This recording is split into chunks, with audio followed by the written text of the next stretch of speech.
למעלה, רואים יישוב שנקרא הרדוף. היישוב הרדוף הוקם על ידי חבר'ה שמאמינים בשיטת חינוך אנתרופוסופית שנקראת שיטת ולדורף, שהגה אותה רודולף סטיינר הגרמני, והם בעצם האמינו שהשיטה הזו היא שיטה נכונה, שלאורה הם רוצים להקים את היישוב, והפכו את זה באמת לאיזשהו מרכז שיש בו בית ספר ויש בו צורת חיים, כי אנתרופוסופיה זה לא רק חינוך, זה גם צורת חיים. אנתרופוסופיה, אנתרופו זה אדם, כמו אנתרופולוגיה, סופיה זה חוכמה, חוכמת האדם. הרעיון הוא שכל אחד מאיתנו מצויה בו החוכמה, ובעצם אני צריך בשיטה החינוכית להוציא את החוכמה מהאדם ולהשתמש באמת בחוכמה, בתבונה הטבעית של האדם. זה הרעיון בגדול של הרוח האנתרופוסופית, ואתם יודעים שהיום זה דבר שכבר התפשט, ויש המון בתי ספר וגנים אנתרופוסופיים והמון מוסדות שאימצו,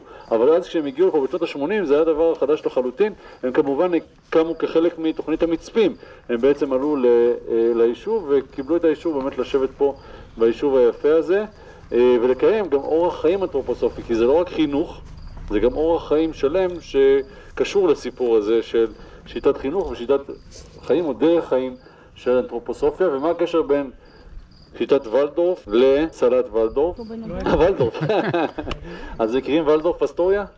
ולדורף אסטוריה הייתה חברת סיגריות בשטוטגרט בגרמניה, ובחברה הזאת של הסיגריות היה להם איזשהו אולם ששם הם היו מעסיקים את הילדים אחר הצהריים, ושם רודולף סטיינר קיבל את האולם הזה, קיבל את המקום כדי לנסות ולהתחיל באמת לעבוד בשיטה שבה הוא עבד, ולכן השיטה שלו נקראת שיטת ולדורף, כי זה התחיל במפעל ולדורף אסטוריה שהוא מפעל ייצור סיגריות, מפעל טבק, והשם הזה התגלגל לשני מלונות בניו יורק, אותו שבט, אותה משפחה, אותם השמות של החבר'ה שהקימו מלון בניו יורק. במלון הזה הגישו מנה מיוחדת שקראו לה סלט ולדורף, ומה שאתם אוכלים היום זה סלט ולדורף שהומצא אי שם במלון בניו יורק בסוף המאה ה-19.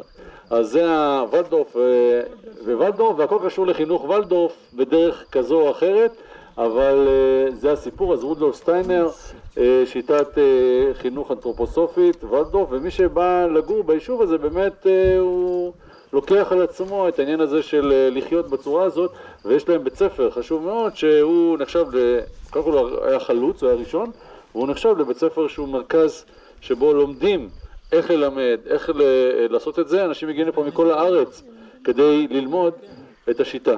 סליחה? היום כבר יש בכל הארץ, אבל הרדוף נחשב למקום שבו זה המרכז.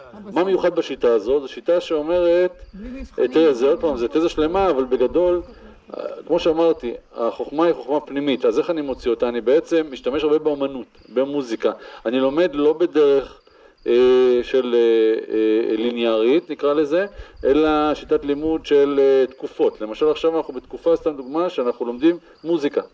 תקופה, זה יכול להיות חודש, זה יכול להיות חודשיים, ואז אני מתעסק במוזיקה. אז אני יכול לצייר על מוזיקה, אני יכול ללמוד על מוזיקה קלאסית, אני יכול לעשות מוזיקה, אני יכול ללמוד מוזיקה מכל מיני כיוונים, מכל מיני היבטים. זה נקרא תקופה. אז כשפעם היינו צריכים להדריך בית ספר אנתרופוסופי, היה לי מדריך בצוות שהוא היה נעוד בית ספר אנתרופוסופי, ואז הוא שאל את המורה, באיזה תקופה אתם? לא הבנתי מה הוא אומר לה.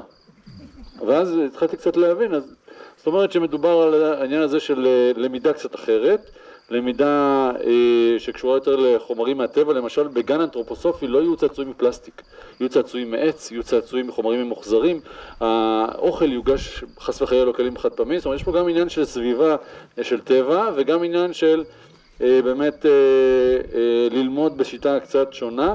למשל אין מבחנים, לומדים קרוא וכתוב בשלב מאוחר יחסית, לומדים בכיתה ג' או ד', אני לא זוכר משהו כזה, לומדים מאוחר יחסית, זאת אומרת אין לחצים על הילדים.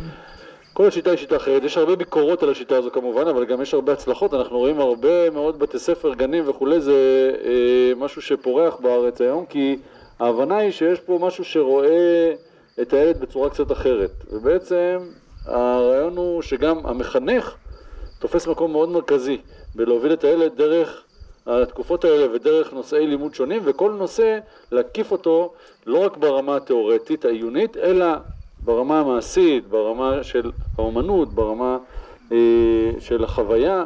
יש פה הרבה עניין של חוויה, זאת אומרת, יש פה שיטת חינוך שמדברת אחרת על זה, ואני חושב שזה מצליח מאוד, כי משהו שם עובד כנראה, והרבה אנשים רואים בזה שיטה אלטרנטיבית מאוד מאוד מוצלחת.